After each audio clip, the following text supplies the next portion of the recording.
Carthage trusted its walls, they trusted the sea, they trusted the wealth of a trading empire that had survived wars, storms, and rivals for centuries.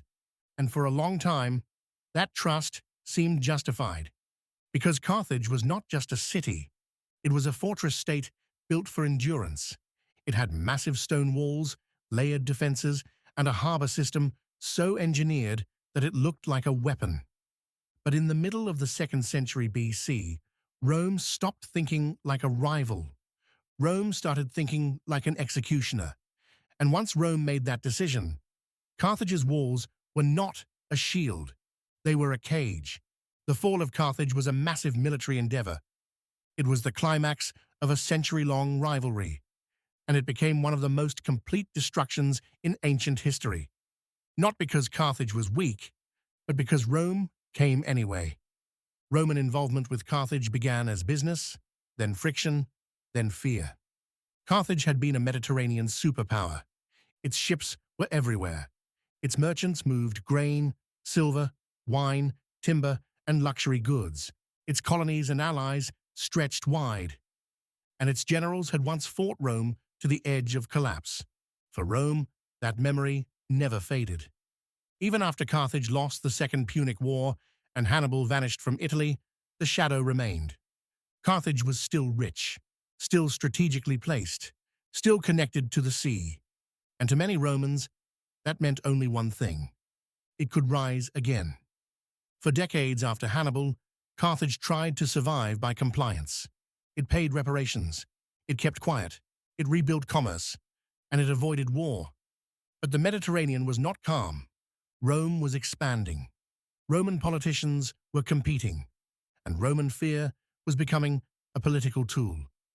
In this climate, one phrase became famous: Carthage must be destroyed. Whether every Roman said it or not, the idea spread like a fever. And it did not need logic. It only needed momentum. The trigger came from Africa itself. In North Africa, a rising local power pressed Carthage hard.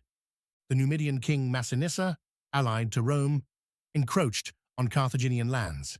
Bit by bit, he squeezed them. Carthage protested, Rome delayed. Carthage complained again. Rome delayed again. The message was clear.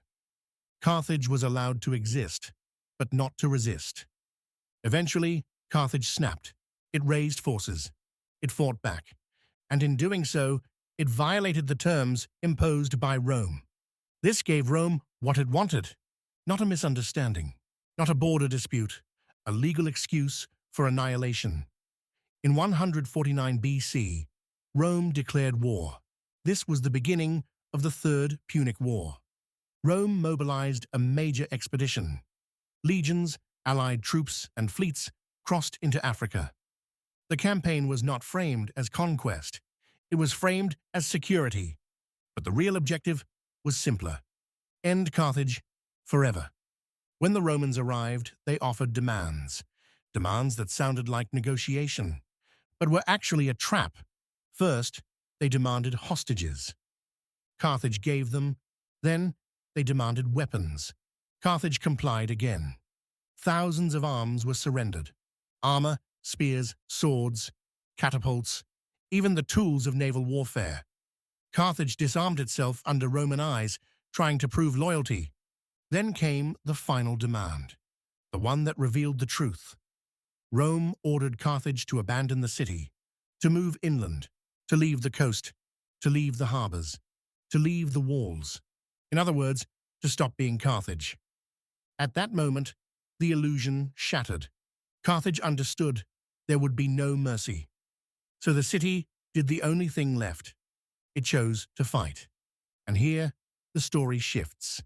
Because the Carthage Rome wanted to crush was not the Carthage that fought back. Carthage was disarmed, yes, but it still had people, it still had engineers, it still had craftsmen, and it still had a harbor. The city became a giant workshop of survival. Temples, homes, and public buildings were stripped for material. Metal was torn from fixtures. Wood was ripped from roofs. Ropes were made from hair and fibers. Weapons were forged day and night. The city turned itself into an engine. And in a strange way, Rome's demands created something dangerous, a desperate population with nothing left to lose. Rome approached a city that was both old and intensely defensible. Carthage sat on a peninsula. Water shielded it on multiple sides. Its outer approaches could be controlled, and its urban layout meant attackers would be swallowed into tight streets and fortified choke points. Most importantly, Carthage had layered walls, not decorative walls, military walls built for siege. Rome established camps. It secured supply lines. It brought up siege equipment, and it began tightening the noose. At first, the Romans believed this would be quick. They had greater numbers. They had experience. They had confidence that Carthage was already defeated. But as the siege began, that confidence was tested. Carthaginian defenders launched sorties. They struck Roman work parties. They raided siege works. They burned equipment. They fought like a city that knew surrender meant death. The siege became a grind. And in the ancient world, a grind is dangerous. Because time gives defenders chances. Time brings disease. Time breaks morale.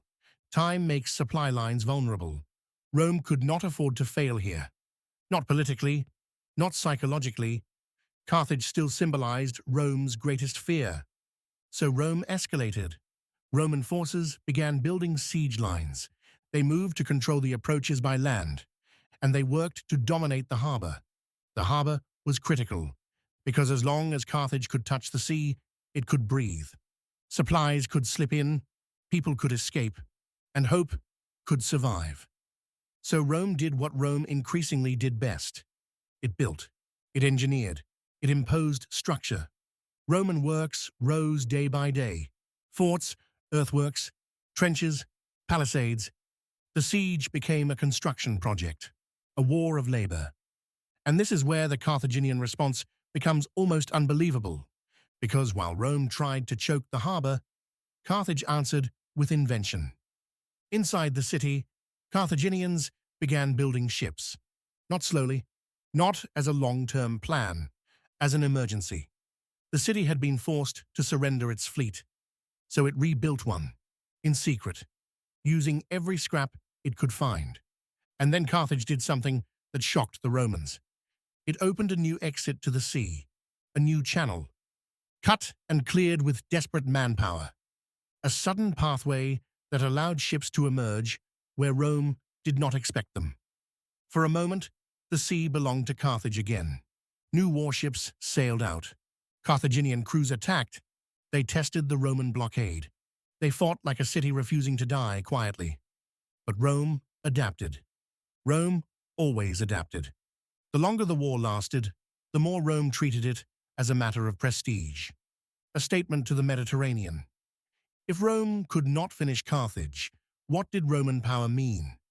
The conflict intensified, and eventually, Roman command shifted.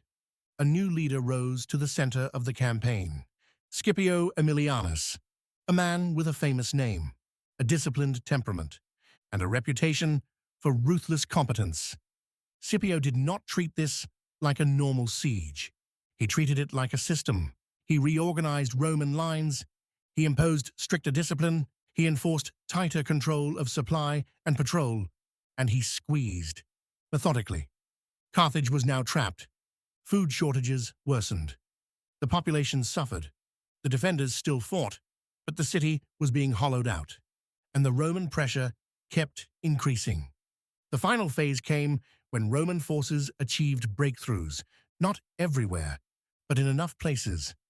A wall section weakened, an approach line opened, an entry point became possible. And once Rome entered Carthage, the siege transformed into something else. Urban combat, street combat, house combat. The kind of fighting that turns every doorway into a battlefield. Carthage's defenses, once its strength, now worked against it. Narrow streets became kill zones. Buildings became barricades. Rubble became fortifications. The defenders fought from rooftops, from corners, from courtyards, retreating from one line to the next.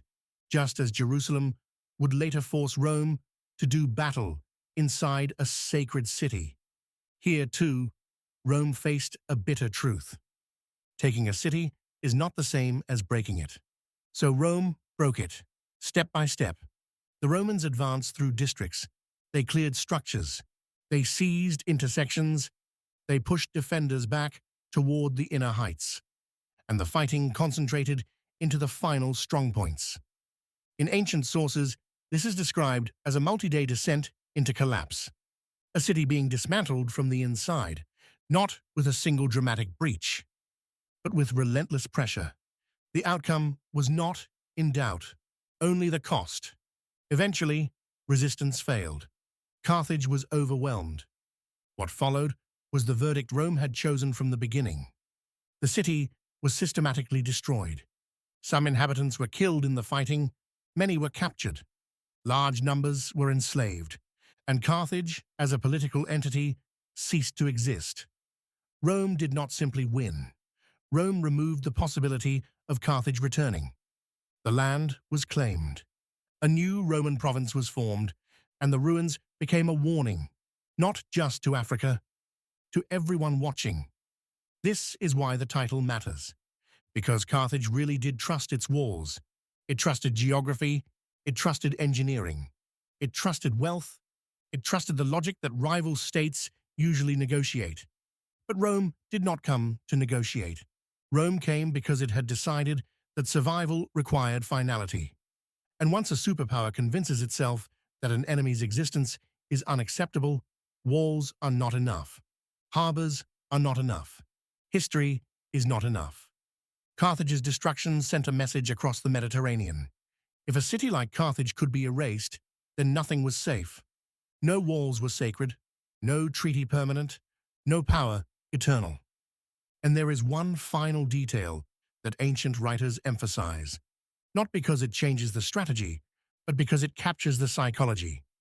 After the city fell, Scipio is said to have looked at the ruins and wept, not out of mercy for Carthage, but because he understood what Rome had become capable of.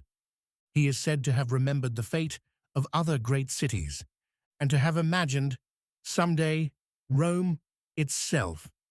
Because the lesson of Carthage is not only about siegecraft, it is about inevitability. When a conflict becomes existential, restraint disappears. A city can do everything right. Build walls, control harbors, train defenders, stock supplies. But if the attacker refuses to stop and has the resources to keep coming, then defense becomes a countdown. Carthage trusted its walls until Rome came anyway. And in that anyway is the real story. It is the sound of an empire deciding that the map will be rewritten, no matter the cost.